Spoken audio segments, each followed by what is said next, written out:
ঝিনাইদহের ৪ আসনের সংসদ সদস্য এমপি মোহাম্মদ আনোয়ারুল আজিম আনার হত্যাকাণ্ডের পরিকল্পনা হয় ঢাকার ২টি ফ্ল্যাটে। এই ফ্ল্যাটের ২টি মালিক হত্যাকাণ্ডের মাস্টারমাইন্ড ও আনোয়ারের বাল্যবন্ধু আখতারুজ্জামান শাহীন। ঘটনার ২ থেকে ৩ মাস আগে ঢাকার গুলশান এবং বসুন্ধরা আবাসিক এলাকার ২টি ফ্ল্যাটে সহযোগীদের নিয়ে একাধিকবার বৈঠক করেন আখতারুজ্জামান শাহীন। ওই বৈঠক থেকেই হত্যার মূল দায়িত্ব নেওয়া হয় আখতারুজ্জামান শাহীনের ঘনিষ্ঠ বন্ধু পূর্ব বাংলার কমিউনিস্ট পার্টির সাবেক নেতা শিমুল ভাইকে। একাধিক হত্যা মামলার আসামি শিমুল পুলিশের খাতায় একজন সন্ত্রাসী। নিজের অপরাধ গোপন রাখতে ইতিমধ্যে তিনি তার নাম পাল্টে ফেলেছেন। সৈয়দ আমানুল্লাহ নামে তৈরি করেছেন পাসপোর্টও। এখন তিনি আমানুল্লাহ নামেই পরিচিত।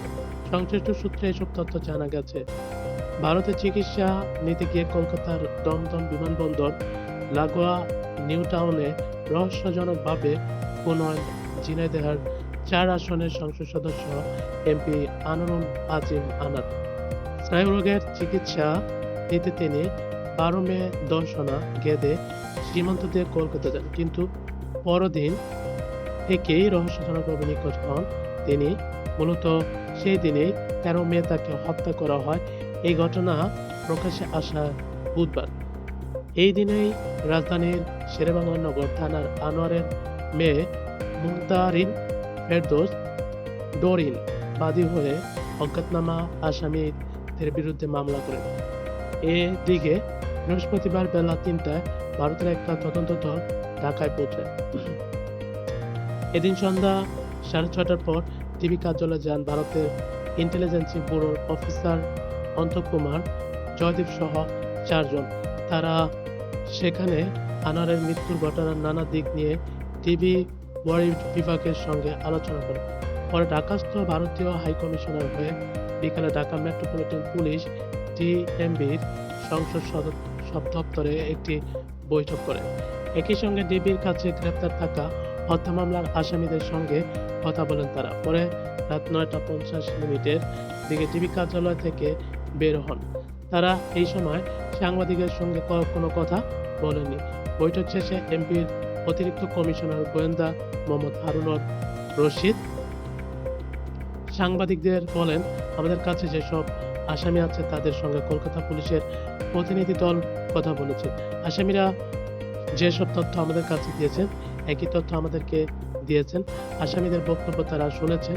পাশাপাশি এই দেশে যারা গ্রেপ্তার হয়েছে তাদের মাধ্যমে কলকাতা পুলিশের অবিলম্বে ভুক্তভোগীদের ডেড বডির বিভিন্ন অংশ উদ্ধারের চেষ্টা করছেন। তিনি আরও বলেন, কলকাতা পুলিশের এই টিমটি বেশ কয়েকদিন ঢাকায় থাকবেন। আগামী শনিবার তারা আবার ডিবিতে আসবেন। বাংলাদেশ থেকে একটি টিম কলকাতায় যেতে পারে, তবে কারা যাবেন সেটা এখনো ঠিক হয়নি। এ বিষয় নিয়ে সিনিয়ররা সিদ্ধান্ত নেবেন। ডিবি সূত্রে জানা যায়, ভারতীয় পুলিশ সদস্যরা নিহত আনোয়ারুল আজিমের হত্যাকাণ্ড নিয়ে তদন্ত সংশ্লিষ্ট কর্মকর্তা ও পরিবারের সঙ্গে কথা বলেন। তারা হত্যাকাণ্ডের ঘটনায় বাংলাদেশে গ্রেপ্তারের ৩ আসামিকে জিজ্ঞাসাবাদ করবেন। এই ঘটনার সন্দেহভাজন ২ ভারতীয় নাগরিক গ্রেপ্তারের বিষয়ে আলোচনা করা হবে। ঢাকা মহানগর পুলিশের ডিবি সংশ্লিষ্ট সূত্রে জানা যায়, আমানুল্লাহ যে শিমুল তা জানা ছিল না তদন্ত সংশ্লিষ্টদের। সংসদ সদস্য আনার হত্যাকাণ্ডের ঘটনায় শিমুল ভাই এবং তানবীর ভূঁইয়াকে আটকের পর তানবীর ডিবিকে জানায় আমানুল্লাহ তার চাচাতো ভাই। এই সময় দুজনের নামের মিল না থাকায় বিভিন্ন বিষয়ে জানতে চাইলে বলেন তারা দুজনেই ভুয়া চরমপন্থী দলের সঙ্গে জড়িত থাকার কারণে শিমুলের বিরুদ্ধে অনেক মামলা ছিল। তাই পুলিশকে বিভ্রান্ত করার জন্য তিনি তার নাম পরিবর্তন করে সৈয়দ আমানুল্লাহ ধারণ করেন।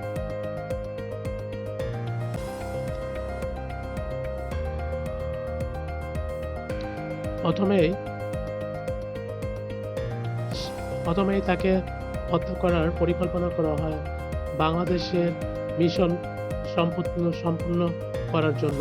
এই হত্যাকাণ্ডের ঘটনায় এখনো পর্যন্ত ৩ জনকে আটক করে ব্যাপক জিজ্ঞাসাবাদ করছে ঢাকার মহানগর গোয়েন্দা পুলিশ।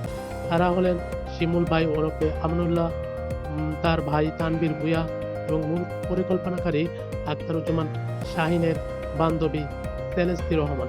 এছাড়া আরও দুজন ভারতীয় আটক হয়েছে বলে জানা গেছে।